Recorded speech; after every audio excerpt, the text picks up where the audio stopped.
जय हिंद दोस्तों। नमस्कार दोस्तों। आइए संजय पॉइंट में आपका स्वागत है। आइए हम उम्मीद करते हैं आप लोग सभी अच्छे होंगे और तैयारी बहुत ज़ोर शोर से चल रही होगी एनटीपीसी और ग्रुप डी के लिए। तो आइए हम जीएस जो पूछा है, जीएस जितने भी प्रीवियस ईयर में आए हुए हैं एनटीपीसी और ग्रुप डी के पिछले कई वर्षों में उसे हम सॉल्व करते हैं। तो इस तरह से आइए देखते हैं पहला क्वेश्चन नंबर फर्स्ट क्या कर रहा है। भारतीय संविधान सभा की पहली बैठक कब हुई? ये कई बार दोस्तों पूछा गया है। ऑप्शन ए है 26 जनवरी 1950, ऑप्शन बी है 15 अगस्त 1947, ऑप्शन सी है 9 दिसंबर 1946 और ऑप्शन डी है 19 नवंबर 1949। आप इसका सही आंसर होगा मेरे दोस्तों सी, 9 दिसंबर 1946। 9 दिसंबर 1946 को भारतीय संविधान सभा की पहली बैठक हुई थी। इसमें सबसे बुजुर्ग व्यक्ति सच्चिदानंद सिन्हा को अस्थायी अध्यक्ष बनाया गया था। आइए दोस्तों हम क्वेश्चन नंबर 2 देखते हैं। इसमें कहा गया है कि भारतीय संविधान के निर्माण के समय संवैधानिक सलाहकार कौन थे? जब भारतीय संविधान का निर्माण हो रहा था तो उसमें संवैधानिक सलाहकार कौन थे? तो ए है doctor B R Ambedkar, B है डॉक्टर राजेंद्र प्रसाद, सी है बी एन राव और डी है के एम मुंशी। तो इस तरह से सही आंसर की बात करें दोस्तों तो ये भी सी है, बी एन राव। उस समय संवैधानिक सलाहकार बी एन राव थे। आइए हम क्वेश्चन नंबर थर्ड देखते हैं। क्वेश्चन नंबर तीसरा कहा गया कि भारत की स्वतंत्रता के समय इंग्लैंड के किस पार्टी की सरकार थी? भारत के स्वतंत्रता के समय जो इंग्लैंड था देश, इंग्लैंड में किस पार्टी की सरकार थी? ऑप्शन है Congress, option B Conservative Party, option C Labour Party, option D Liberal Party. तो इसका ऑप्शन होगा, सही ऑप्शन होगा लेबर पार्टी। उस समय जब भारत स्वतंत्र हुआ तो उस समय लेबर पार्टी की सरकार थी। आइए दोस्तों हम क्वेश्चन नेक्स्ट देखते हैं। क्वेश्चन नंबर 4 है की भारत की संविधान सभा ने राष्ट्रीय ध्वज को सर्वप्रथम कब स्वीकार किया था? तो राष्ट्रीय ध्वज को कब स्वीकार किया गया था? 22 जुलाई 1947, बी है 23 जुलाई 1947, सी है 25 जुलाई 1947 और डी है 15 अगस्त 1947। इसका सही ऑप्शन होगा दोस्तों ए, 22 जुलाई 1947 को राष्ट्रीय ध्वज को सर्वप्रथम स्वीकार किया गया था भारतीय संविधान में। आइए हम पांचवा क्वेश्चन देखते हैं। पांचवा क्वेश्चन क्या कह रहा है, भारतीय संविधान सभा में कुल कितनी महिलाएं सदस्याएं थी? अतः कितनी महिला सदस्य थी? Option A 15, option B 13, option C 14, option D 14 और ऑप्शन सी 12। तो इसमें सही ऑप्शन होगा ए, 15 सदस्य थी। महिला कितनी थी? 15 महिलाएं थी सदस्य। आइए क्वेश्चन नंबर 6 हम देखते हैं।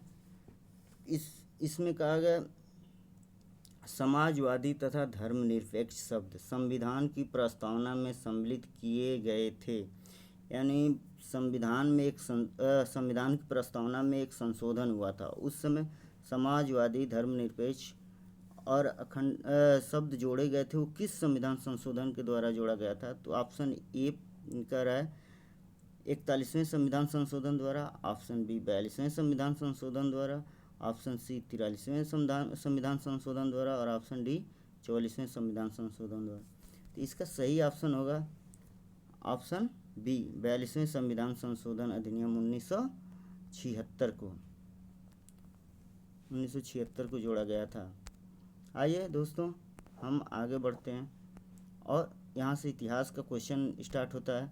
दोस्तों यदि इस अच्छा लगे तो कमेंट करिए और लाइक करिए, और इस तरह से यदि आप नए हैं इस चैनल पे तो सब्सक्राइब करें ताकि ये वीडियो आपके पास पहुँचे। और आगे बढ़ते हैं। बुद्ध ने अपने जीवन की अंतिम वर्षा ऋतु कहाँ बिताई थी? इसमें पूछ रहा है महात्मा बुद्ध अपने जीवन के अंतिम वर्ष में वर्षा ऋतु कहाँ बिताई थी?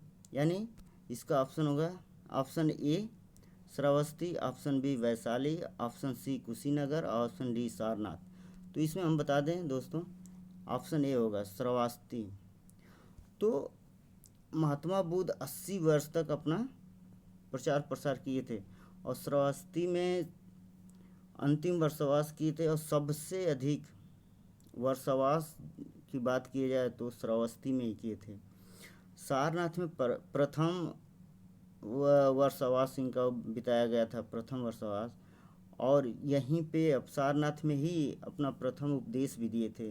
तो आइए हम दोस्तों इस तरह से आगे बढ़ते हैं। Question number 8। क्वेश्चन नंबर 8 कह रहा है गौतम बुद्ध का महापरिनिर्वाण किस राज्य में हुआ था? किस स्थान पे हुआ था ये नहीं पूछ रहा है, पूछ रहा है किस राज्य में हुआ था। तो ऑप्शन ए है Anga, option B Magadh, option C Malla और ऑप्शन डी वत्स। तो ये राज्य की बात कर रहा है दोस्तों, ध्यान दीजिएगा। तो इसका ऑप्शन होगा सी मल में। कहाँ? मल। आइए आगे क्वेश्चन नंबर नेक्स्ट पे चलते हैं। Question number 9। क्वेश्चन नंबर 9 में क्या है कि मगध का कौन सा सम्राट परमो परशुराम के नाम से जाना जाता था? अपरो परशुराम के नाम से जाना जाता था। कौन सा वो सम्राट था? तो इस समय देखिए ऑप्शन ए क्या है बिंबिसार, ऑप्शन बी अजात शत्रु, ऑप्शन सी उदयनी और ऑप्शन डी महापद्नंद। तो ये अपरो परशुराम के नाम से महापद्नंद को जाना जाता था, महापद्नंद को जाना जाता था। आइए क्वेश्चन नंबर 10। उस वीर भारतीय राजा का नाम बताइए जिसे सिकंदर ने झेलम के तट पर पराजित किया था। सिकंदर जो झेलम के तट पर पराजित किया था, अम्भी, बी है पोरस या पुरु, और ऑप्शन सी है चंद्रगुप्त मौर्य, ऑप्शन डी है महापद्नंद। तो इसका सही ऑप्शन दोस्तों सभी लोग जानते होंगे कौन है? पोरस। पोरस को झेलम नदी के तट पर पराजित किया था सिकंदर ने, और बाद में उसे क्षमा कर दिया था और राजपाट छोड़ के चला गया सिकंदर। और इस तरह से आइए हम देखते हैं क्वेश्चन नंबर 11। अजातशत्रु ने किस गणराज्य के साथ 16 वर्षों तक युद्ध किया था? अजातशत्रु ने 16 वर्ष तक लगातार युद्ध किया था। वो कौन सा गणराज्य था? ऑप्शन ए पावा और कुशीनगर के मल्ल, ऑप्शन बी मिथिला के विदेह, ऑप्शन सी वैशाली के लिच्छवी और ऑप्शन डी रामग्राम के बुलीय। आइए हम इसका सही ऑप्शन बताते हैं दोस्तों, क्या था? वैशाली के लिच्छवी गणराज्य से ये 16 वर्ष तक युद्ध किया था। आइए आगे क्वेश्चन हम देखते हैं। Question number 12। पाटलिपुत्र का संस्थापक कौन था? पाटलिपुत्र का संस्थापक option A Bimbisara, option B Ajatashatru, option C Udayini या उदयभद्र और ऑप्शन डी शिशुनाग। इसका सही ऑप्शन होगा सी उदयभद्र यानी उदयनी पाटलिपुत्र का संस्थापक था। दोस्तों चैनल आपको सही लगे इस चैनल को सब्सक्राइब करिए और लाइक करिए और सपोर्ट करिए दोस्तों, ताकि ऐसा वीडियो हम लाएं और आप लोगों को सहयोग हो।